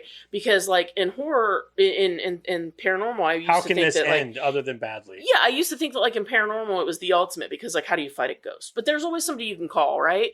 You can always call somebody. Ghostbusters. Yeah, you can call somebody and they're gonna come in and they're gonna help you somehow, right? But like 9 times out of 10, the best horror movies are the ones that end like this. Yeah. There's no hope. You don't There's know. no way It's out. ambiguous, kind of. Yeah. There's no way out. There's no. I mean, like it's just the ultimate in horror. And I think that is really my favorite. My favorite. I genre. never asked you guys. Have you guys seen Cobweb? Yes, we did watch that. Yeah, we watched that one, didn't we? I'm pretty sure. Hold on. It came out in 2019, I think. And The name sounds familiar. That was the one with the house, right? And the kid, right? yeah, the boy Yeah. Yeah. and yeah. the two parents. Yeah, we and- watched that. Hmm. So Oh, I we remember watched it. that for the first time the other night. Me and Crystal did because my buddy was like, "Hey, man, have you seen this movie?" I said, "No." He's like, "Well, it's like #1 on Netflix right now because it just got added or some shit." I'm like, "All right, yeah." I was like, "I'll check it out." I said, "I know what movie you're talking Remember, about." she played the mom. Yeah. Oh, Yeah, we watched yeah, it. yeah. Yeah, we watched it. So we watched that, and I'm glad I watched that movie because that was one of those movies that was creepy. I didn't know where it was going. Hmm. It was simple, nothing crazy, a little bit over the top, kind of like in a Malignant way. But this came out before Malignant. I hated Malignant. I love Malignant, I know we've Malignant. discussed but Malignant. Malignants. Fuck that movie. But like it reminded me of that in some ways, but like it just was such a good fucking freaky ass movie. It didn't end like it dies, nothing like that. It just, and I was like, that is a good. That's what horror is right there. Like give I me liked- some creepiness. Give me some like good death scenes, and that part where they open up that little door. And you see her eyes and her smile is like, oh, that's fucking sweet. Yeah. Like, that's Yeah. the kind of shit I like. Yeah, I like in the same vein. Oh shit, what was it? I just lost it. It was in my brain and now it's gone. Fuck. I'll come back to it, I guess. What's that? Well, I just liked it because it was one of those things where you're like, she's behind the wall. You don't know if she's real or if she's fake. The and- people under the stairs. yeah, that's like, a good and one. then you're seeing the parents and how they're acting, like what's going on. But then you realize, no, she is real. And then all these things like come out about it. And it's just I was like, that was a good fucking movie. You like the fact that you have this very paranormal storyline happening. But then at the end, you've got you're this like, practical. no, it's very practical. This Mhm. thing is very much real. Mhm. And yeah, I like Okay, that about it. like okay, not exactly the same thing, but this is what I was thinking of the Babadook. Yeah. I don't care what anybody says. I love that fucking movie.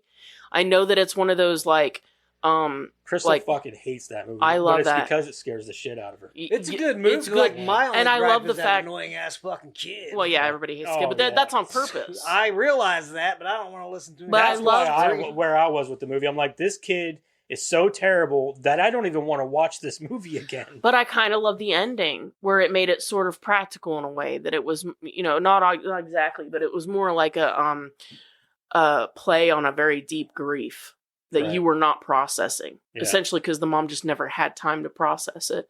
So she takes this book, it becomes the personification of her grief. And I loved it. I mean, I love that movie. I don't usually like that kind of messaging in my horror, but it was terrifying, right? It was well made. in my Yeah, opinion. yeah, it was very good. Anyway, okay, and dismiss the movie as nothing more than an Alien knockoff. Carpenter was particularly upset with Christian Nyby, the director of the original The Thing from Another World, publicly denounced Carpenter's version, saying, "If you want blood, go to the slaughterhouse." All in all, it's a terrific commercial for J&B Scotch. There really isn't a No. lot of like blood in the movie though. No. Not like an over amount. Yeah. You know?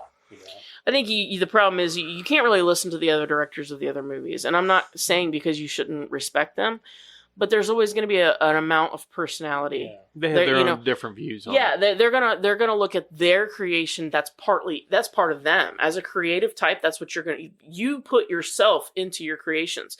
So he's gonna take it personally, right? The good ones are the ones that are gonna be like, man, I thought I did perfect, but you know what I mean? Like you can respect your creation while also elevating another person's. Yeah, for sure. They say it was essentially a commercial for J&B Scotch. Yeah. You've seen it twice. Yeah. Yeah. In an entire hour and He 49 references minutes. drinking a couple of times, but like He's like, I just want to go back to my shack and get, get drunk. drunk. Yeah. In response to the commercial bombing of the film, the studio canceled the multi-picture deal they had with Carpenter, who noted that his career would have been different if the film had been successful. Not surprisingly, he was extremely relieved when the film enjoyed a rich cult success following its home video release, along with the critical reevaluation it received. I just don't think that people were ready for it. I agree. Early 80s, like this kind of monster, like this sort of thing. Well, you think about that kind of gore and just it's never been seen. Well, it was, but it was in like straight to video. It was the things that horror hounds were watching. Yeah, that's true. It was the things that, like, you think about Fright Night, Video drone. right? Yeah. Yeah. You think video Shit genre. like that. Yeah, those were the things that us horror people were begging our parents to rent for us. Yeah. And then Carpenter comes out with this, widely theatrical version of it, and we're all going, yes! And everybody's going, no! And I mean, it's the same. I think that comes generationally too, man. Mhm. It's crazy because, like, if you think about it, it started with the Texas Chainsaw Massacre. Well, started with Psycho. Texas Chainsaw Massacre came out. People were like, "Holy shit, this is something completely completely outrageous." different. People were walking out of Psycho throwing up. Yeah. And you see how tame that movie is compared to what Compared we to have now. now. Mhm. Like that's what people are doing with like Well, they're doing I that could- now with like the You Terrifier movies. you could They're- make the argument that Psycho was more about the psychological You're right. because the boy next door, Yeah. right? The boy next door. But was what I'm carving saying up though is women. like movies come along and they revolutionize what we see in Mhm. horror. And right now you've got, I know that you guys may not think so much, but like a lot of people are seeing Terrifier do that with wide theatrical Listen, releases. I love the first one. Right. No, I'm just saying like as like generational My son is horror. going to be Art the Clown this year. He begged for a movie grade Art the Clown costume. Oh yeah. So that's what he got for Christmas last year. And we were going to wake him up with the horn. But he woke up first, and then I just handed it to him. It's like covered in blood. His outfit's covered in blood. Like he begged, didn't he? He begged. I want a He movie. just got the He even got the sunflower Oh, does he? glasses. He went to we went to Spirit Halloween, and he DC. begged me for the sunflower Oh, yeah. glasses. That's what I'm saying though is like that's the movie because I know that I will encourage it all day long. well, we've seen movies like that before in the past, obviously, but Mhm. never on a wide theatrical release. Not like this, where the girl literally got filleted. And, you know what I mean? Like it's just like he took a Where you're even chainsaw to a guy's in the dick. second one, you're going like, even as a horror nut, you're like, she's dead. Yeah. Stop. The third one, you're seeing that guy get chainsawed in the dick Yeah. in the ass with a chainsaw. Well, it was gonna be fair. The first one, she got it through the vagina. Right? I mean, we got to have So- equality. That's what I'm saying. Is like these movies are just progressively getting more. She got it with a hacksaw. I'd rather a chainsaw all day Oh, long. I know the first one. Yeah, she got it with a hacksaw right like now. it's manual as fuck. Yeah. Fuck that. Like that's Ugh. the worst, dude. That's going slow. You're gonna Like, die give of it a shock chainsaw. long before you And bleed out. like everybody's looking at it like, oh, I think I'd take the hacksaw. No, you wouldn't. no, you wouldn't. You want the chainsaw. It's quick. yeah, Like, you want the chainsaw. He's gonna be about 3 seconds in before you're like, yeah, you're dead. You're bled out yeah. or died of shock, whatever. Yeah. All right. Toby Hooper was originally slated to direct and co-write the film before John Carpenter was attached. Okay, buckle in. Hooper's version would have been drastically different from Carpenter's version, featuring an alien that did not shapeshift or assimilate, and following an Ahab-like creature named the Captain, who Who had goes a on leather face and a chainsaw. an epic quest to find and kill the thing. The film would have served as its own film and as both a remake and a sequel to the 1951 film, with little influence from John W. Campbell Jr.'s novella, which Hooper openly found to be boring. Hooper also wanted the film to be a horror comedy with slapstick humor. It was pitched as a swashbuckling action-adventure type, a modern-day Moby Dick, set not in the ocean, but at the bottom of the world, Antarctica. Producers Drew Turner and Stuart Cohan were appalled by this pitch and the script and fired Hooper, with Cohan later saying, "We avoided a disaster. It would have been one of the worst movies ever made." Yeah, I sounds agree. fucking terrible. Mm-hmm. I don't care what he says. Toby Hooper was not a good director. No, Texas Chainsaw, the original, was an accident. Yeah, for sure. I mean, 100%. It has become a tradition in British Antarctic research stations to watch The Thing as part of their midwinter feast and celebration held every 21st of June. I think I've heard that before. Could you imagine being in the exact same, like, Yeah. we're really watching this as entertainment, y'all? Yeah, I think it's a good idea. I'm gonna go to bed tonight a little bit paranoid. Yeah. Somebody comes in to ask you, what the? Give me the flamethrower. Yeah. You got like a bottle of hairspray and a fucking lighter. I will light your ass up. The words spoken by the pilot on entering the camp are actually understandable for Norwegians. Albeit broken Norwegian, the line goes, "Si til helvet og kom verdir vekk, det ik," and I don't speak Norwegian, if you couldn't tell. And beak det anslags ting der emitter en beak der ik verkling kom der vekk idioter. What you say about my mother? This translates to "get the hell out of there. That's not a dog. It's some sort of thing. It's imitating a dog. It isn't real. Get away, you idiots." The film was considered a benchmark in special effects. The effects were created by Rob Button, who was only 22 when he started the project. The blood test scene was what convinced John Carpenter to make this film. He was also adamant to create a monster movie where the creature wasn't obliviously played by a man in a suit, something that had bothered him somewhat while watching Alien. For the scene where Dr. Cooper's arms are severed, a real-life double amputee stand-in was used, wearing a mask in the likeness of Dysart. The audience focuses on the bloody stumps while the mask goes unnoticed, which I found amazing. I've watched this movie I don't know how many times. I've never noticed that the dude was wearing a mask. What dude? The guy with the arms, like it was a double amputee that played, like when he does this and comes back with no arms. Really? Yeah, and they just put a mask on him that looked like the actor. Really? So you don't pay attention to the mask. You're 'Cause looking, at the arm. yeah. Yeah. I've Like- seen his face being a little weird. Did you? Yeah. I've never noticed it. And all the times I've ever watched it, I'm always focused on the holy shit, Yeah, you know? that's crazy. It But probably it's happened so fast. it's funny because, like, you know, as a director, you're taking a risk, right? But at the same time, like, us as the audience, we're not paying attention to that shit, you know? Like, it's a very calculated way, I guess, to do it, but it pays off. It probably happens so fast too that you're like you don't pay attention. To Sure, it, but I mean, it's calculated, but it works, you know?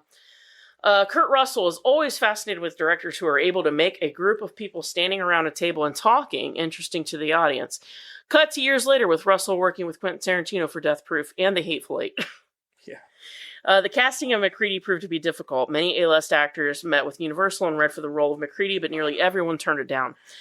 Nick Nolte was the top choice, immediately rejected the offer, and the role was turned down by Jeff Bridges, Tom Berenger, Christopher Walken, Scott Glenn, Roy Schneider, Chris Christopherson, Sam Shepard, Jack Thompson, Tom Atkins, and Don Johnson. You know, I was just thinking about who was it Jeff Bridges. to play who? MacReady. MacReady is the one we're talking I think about. he would do okay. I don't think he Honestly, could pull yeah. off what Kurt Russell could. I though. think I could have also seen Chris Christopherson. Yeah. Yeah, I think Nick Nolte would have been fine. Mhm. Same as Jeff Bridges. Mhm. Yeah, I think any of them could have done it. Really. Yeah, I think that Kurt Russell does the best, obviously. Yeah. Right? But, like, yeah, I agree. Well- It definitely would be cool to see Jeff Bridges in a movie like this because I don't think he's ever really done any major horror. I can't think of any Not that I either. can think of. Yeah. Anyway. I could be wrong, but I- like I- for him, Yeah, like look, because I can't think of anything that Jeff Bridges has done that would be not considered horror. Yeah, Like Harrison Ford, I would think of, What Lies Beneath. yeah. Things like that, Yeah. but, like, yeah. Screenwriter Bill Lancaster wrote the script with Harrison Ford or Clint Eastwood in mind for the lead role, and both received offers. I don't know about The Clint Eastwood. Vanishing. Yeah, I was going to say The Vanishing. Oh, yeah. yeah. Wasn't he the good guy, though? I don't think he was. I've Was he the never bad seen guy? it. I don't think he was the bad guy. I thought he was the. It's The Yeah, it's just Vanishing. him in a horror movie. Arlington Road. Just him in Oh a yeah, horror. Arlington Road. I forgot about that. Yeah. But I don't know. Was he the bad guy in Times that? at the then? El Royale. I thought that was I don't think he was the bad guy in that. No, he was the No. priest in that. That wasn't really a horror movie anyway. No, I was really kind of Which one? Bad Times at the El Royale. Yeah. Remember, I watched it. I told you don't worry about watching it. Chris Hemsworth in it. Yeah. Yeah, Basically, they were a forgettable cult, movie. and it was. Yeah, it's kind of forgettable. And then the thing about it was like the cult was the big reveal, but they didn't really have a lot to do with anything. Another one says Cutter's Way. But was he the bad guy though? Is the thing. No, I'm just saying. Like, Yeah, I don't think well, he's we ever were just played the saying a bad horror guy. movie in general. Well, that's true. Yeah. Yeah, Arlington Road, I forgot about. Although some of the aforementioned names showed interest, namely Christopherson, Shepard, and even Ford, nearly everyone turned it down due to their issues with scheduling, filming in the extreme cold, and/or appearing in a B movie. Producer Stuart Cohen recalls the only person who genuinely seemed enthusiastic about the name. Kurt Russell was hired as a last resort effort on recommendation from Carpenter, as Universal was initially skeptical that he was too young and pretty to play the rugged and brawny MacReady. However, with principal filming to begin just a week away and with B-roll already shooting, the studio helplessly hired Kurt Russell. The film skips an extra layer of dread and urgency that is present in the original short story. Unlike the film where Blair destroys the communication, the crew in the short story had to constantly report back to base pretending that everything was fine, resisting their urge to call for help. This is because, in reality, stations in Antarctica must be in regular communication, as otherwise a rescue mission would be dispatched, which was precisely the scenario that characters in the short story wanted to avoid. Could you imagine? That's a whole level of... Yeah. Oof. Now you kind of know why Blair destroyed all the. Yeah, no, communications. his motivations make perfect sense to me. Which is why I don't think that he was the thing before. But there again, I mean, I don't know. It works both ways. I but guess it does. It works better But with the way him it was not acted being, and perceived in Yeah. the movie, you're like, there's it's no much way. better with him not being. Yeah. Until later. In the video game tie-in, it is revealed that MacReady survives and is picked up by a search and rescue team while Childs freezes to death. John Carpenter has stated that the game is canon. According to an apocryphal story first reported on Reddit in February 2013, when asked about the ambiguous ending of the film, John Carpenter responded that he never understood how there could be any confusion about whether Childs or MacReady are human or not, because the last scene shows Kurt Russell and Keith David staring each other down, harshly backlit. It's completely glaringly obvious that Kurt Russell is breathing and Keith David is not. John Carpenter's film is a much more faithful adaptation of John W. Campbell's original novella, Who Goes There, than The Thing from Another World, 1951. For example, in the 1951 version, introduced female characters, including a love interest for the hero. This film, like the original story, has no roles for women. Also, the use of a heated length of copper wire to check the blood of the characters to see if they were still human or not was directly taken from the novella. Another theory also points to Childs as the Thing. The most popular piece of evidence is the bottle of scotch MacReady hands Childs at the end. MacReady had been throwing Molotov cocktails throughout the camp earlier, and it's said that the bottle was filled with gasoline as well. The Thing, not knowing what alcohol tastes like, drinks it, while Childs would have spat it out. Going further, the music swells as Childs drinks, the music having been another indicator of the Thing's presence throughout the rest of the film. Exhausted and having already accepted his fate, MacReady watches the camp burn, unable to fight. Either way, it's bleak as fuck. Director John Carpenter endorsed The Thing, the 2002 video game, in which Childs and Mac were revealed as human, as canonical to the movie. However, on the 23rd of November 2012, he tweeted, "Yes, one of them was a thing." So fans are no closer to an answer either way. That's it. A lot more than I usually do, but I felt like whatever it. you want to believe. Yeah, I think it's funner when, as a fan, you kind of look around and go, this is what I believe based on what I, had. You can throw your evidence out there. You may get your mind changed. There's been many times you and I would be talking about something. I'm like, hey, that's a good point. I leave it alone and I move on and I agree with you or don't, and it happens. So I think that, if you're a fan of the movie, just believe what you want and make your point. Yeah. I like the ending that Childs died, MacReady lived, and that was it. But I like the fact that the game is canon. I do, yeah. But at the same time, if it had never been made, you're right. I'm okay with the ending as it is. Mm-hmm. Yeah. All right. What's in the box? What's in the fucking box? As in your dome piece. Yeah, my dome piece, or up my butt, one or the other. Mm. I'm going to pull it out of my ass. So next week, I was really up in the air about two different movies that I wanted to do. I was up in the air about Sinners or Strange Darling, because Strange Darling was my favorite. Such a good movie. That was my favorite horror movie from last year, Mhm. and it was actually my favorite movie from last year. That movie is an absolute fucking masterpiece. At least it was for what we get nowadays. That movie was fantastic. But Sinners is my favorite movie this year, like, hands down. And it is a good fucking movie, and I loved every minute of it. And it's just so well done. So I'm gonna go ahead and go with Sinners because mostly because I want to watch the movie again. HBO Max. So I want to watch the movie again, and I'm happy to watch the movie again. And I was gonna watch it. I've been wanting to watch it again, and I'm like, but I didn't know if I wanted to do it for the podcast, and I'm like, fuck it, you know what I mean? I'll just go ahead and do it for the podcast, and I'll be able to watch it. I'll be honest, I love that we did Barbarian that one year because that was really fun. Even though all of us ended up being like, yeah, I was a little mid on it. It's one of those movies I need to go back and rewatch. I do too. I really, really, really wanted to love it. Yeah, I do too. But it was just one of those movies where I was like, But I mean, there was supposed to be some comedy to it, and it wasn't the comedy that got me. It was this more than anything, convoluted story. Yeah, I think more than anything with Sinners, I want to see what you guys think of it. Sure. Because I absolutely loved every minute of the movie. I absolutely loved it. I loved the music. I loved everything about it. So I'm interested to see how you guys feel about it because there's a couple of scenes where it took me out of it a little bit, and I didn't like that. So I want to see what you guys think of those moments. I'm not going to mention them because I don't want to put any ideas in your heads. But yeah, next week we're going to do Sinners, and in my opinion, best movie of the year. So yeah, all right. Michael B. Jordan and a bunch of other cool people. Yeah, and a lot of blues. Yeah.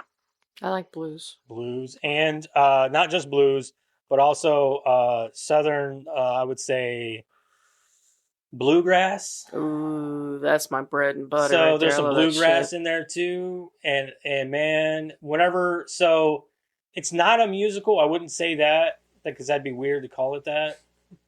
But you just imagine a bunch of post. Yeah, it's not what it is. But I can't brush my teeth. Yeah, it's definitely not that. But there's parts where like the vampires sing, or a vampire sings, and like they play their music, and it almost feels like it's trying to tread that line of that. The way you're describing it, I don't think I'm gonna like you that. You will. But, trust okay. me. It treads a good line. And I think you guys are really going to enjoy it, especially just how the music plays into the movie so well. Okay. And especially with the blues and everything and the overall tone of the movie. It's just so well. In the ending, God, all right, I need to quit sucking its dick. So next week we're going to do Sinners. Put that cookie down! Yeah. Yeah. From this year. And I'm actually I haven't bought it yet, so I think I'm just going to go ahead and buy it. And I'll have it in my collection because I absolutely love this movie. Okay. So it's made it into my top list of horror movies of all time. Okay. So next week we're gonna do a rebel. All right, we're gonna do Sinners. Check out them socials. Jeremiah's posting dick pics on our socials now, so if you guys want to see that, come check it out. He gets a lot of heart emojis. So, yeah. You have no idea. Karen's a lucky woman. I am. It's like this. It's huge. I don't even know how she does it. She's a fucking champ, dude. Champ. There should be awards for people like Karen. There should be. You know, about how much just she can take. Put that cookie down!